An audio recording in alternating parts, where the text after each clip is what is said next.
Good morning, everyone. How's everyone doing on this glorious Friday morning? Just let me sort this selfie stick out. 1 minute, guys. That's better, I think. 1 minute. I'll get this right in a minute. How's that for you? Is that good enough? Good morning, guys. How's everyone doing on this glorious Friday morning? It's not quite the afternoon yet, so I thought I'd get that in. Welcome to my channel, guys. Joey Barnett TV. He's taking me out off, at least. Yeah. Hope everyone is gonna have a good weekend, and I hope you're in the best of health. I hope you're all doing well in life. I really do. I wish everyone happiness. I hope everyone is doing well in life, as I said, and I hope the light is outshining the dark. So yesterday, I had a really good time with the family around the local pub from us called the Lamb Pub in Rustington. It was my sister Angela's birthday. It's not down to me to tell her how old she was, but all I can say is she's 2 years older than me, and sometimes she's 3 years older. It depends on what month, something like that. Anyway, basically, she was born in obviously the 14th of September, and I was born in July.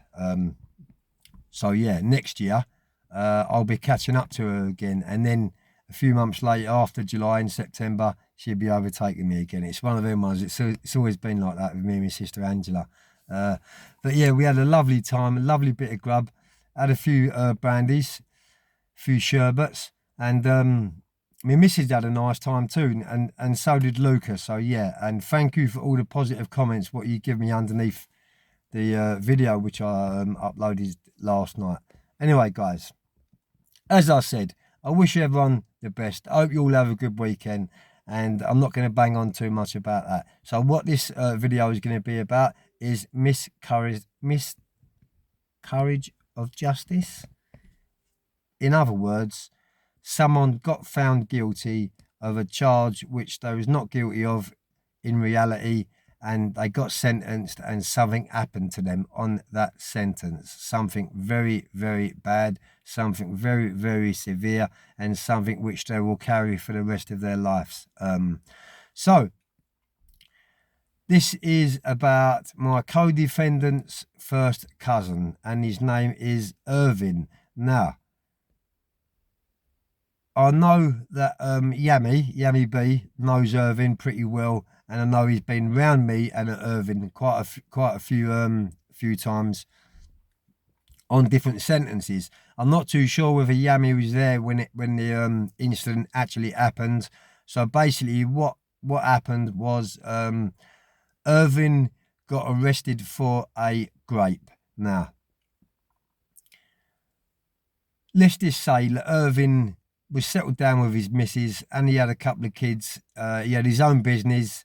He was doing very well in life, but, and it is a big but, he cheated just the once, what I know of. Don't really know if he cheated any other times. All I know is that he cheated on this time because this is the incident which happened. So basically, I don't know what happened in his relationship, you know, because I didn't know his partner at all. Never met her, I don't even know her.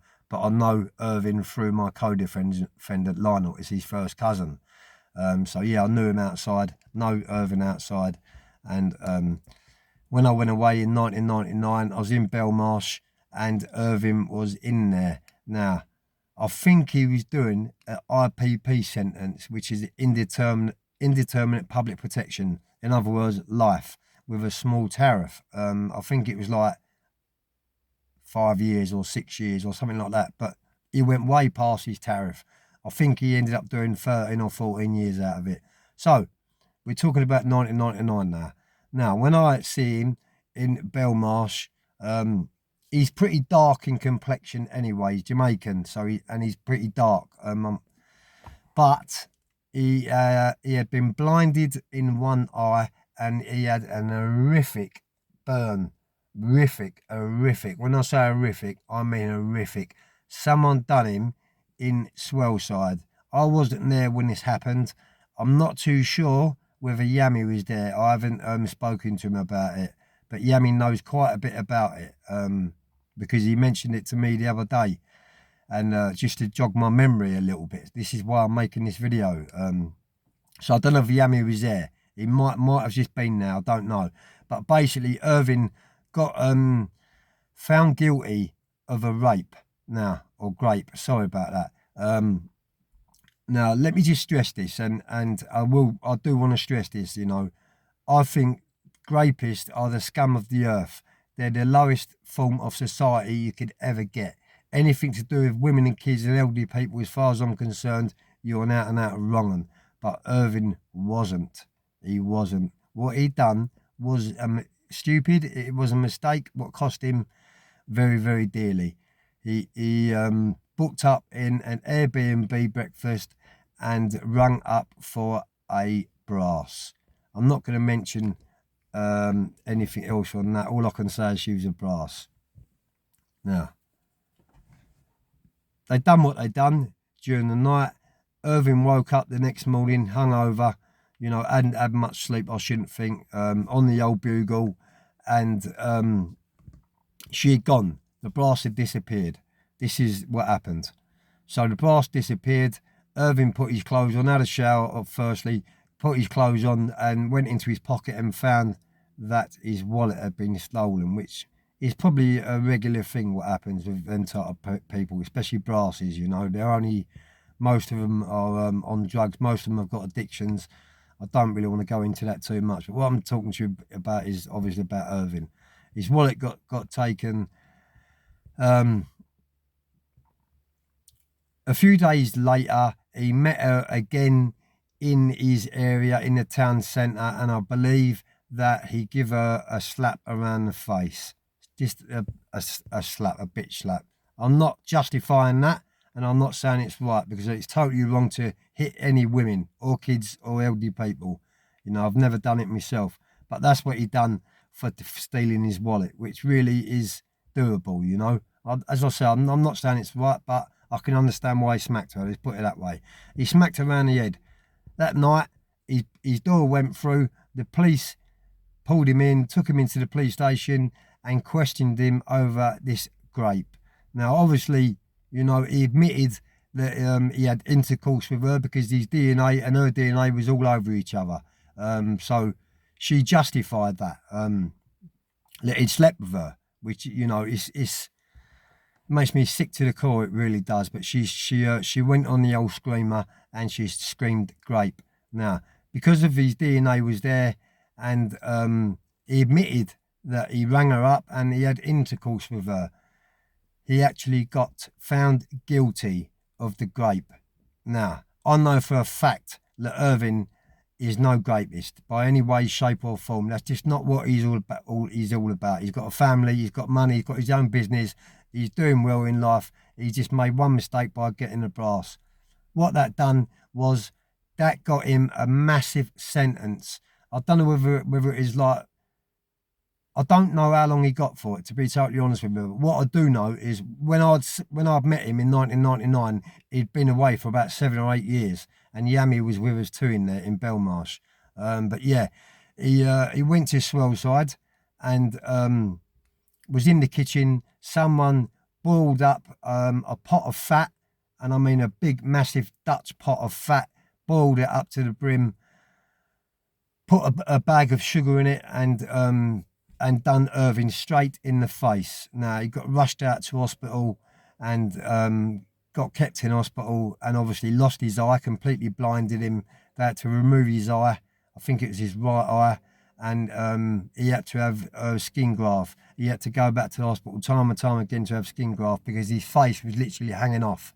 And yeah, this is, you know, this is what happens. This is really, really what happens when you go to prison for them charges. And I know Irving wouldn't, as I say, he's not a grapist. So this is why you really need to be careful of who you're mixing with in life, what you're doing in life. You need to be responsible for your actions, because if you're not responsible for your own actions, this is what could happen. You know, you need to be sharpened up. You need to be on point exactly on point, especially if you're in that lifestyle, if you've got that mindset, and that's how you're rolling. So these things do happen, and yeah, it happened to my co-defendant's cousin.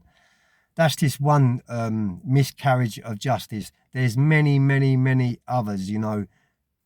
Barry George and Jill Dando. I've mentioned that on my other videos. I was away with Barry George in Whitemore, and he was not like us. He was a quiet fella. Didn't really mix, didn't really talk. But yeah, I slowly see him on medication, being put on medication, and I slowly see him losing the plot, and he started shuffling his feet in the end.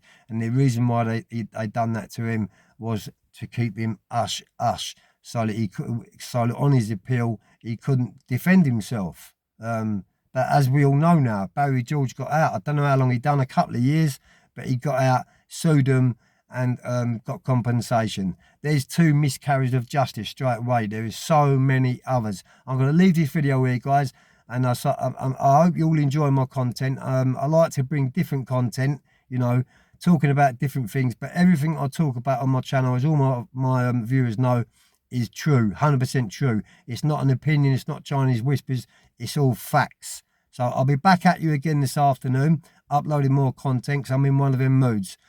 Thanks for all waiting for me, because I did have a bit of a break.